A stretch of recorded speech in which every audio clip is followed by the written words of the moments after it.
पोदगाड़िया भव्य राम नवमी आखड़ा झारखंड दलर धमाका।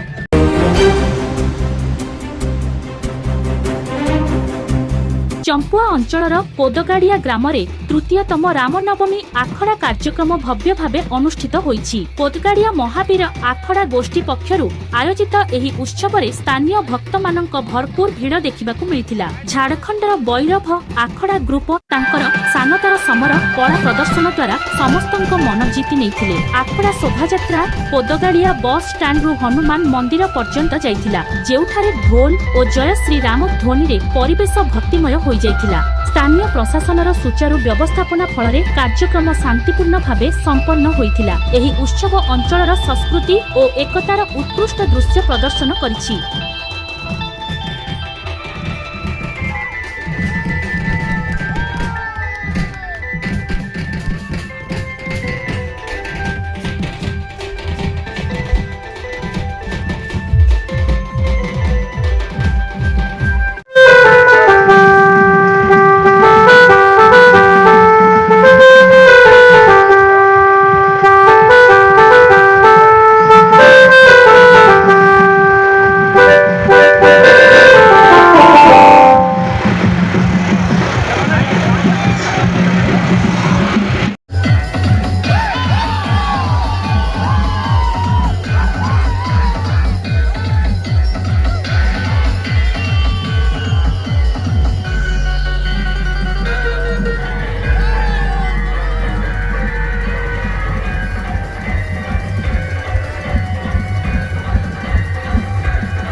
केन्दुझर चंपुआरू प्रदीप कुमार महांतंक रिपोर्ट एसटीवी न्यूज ओडिशा 24।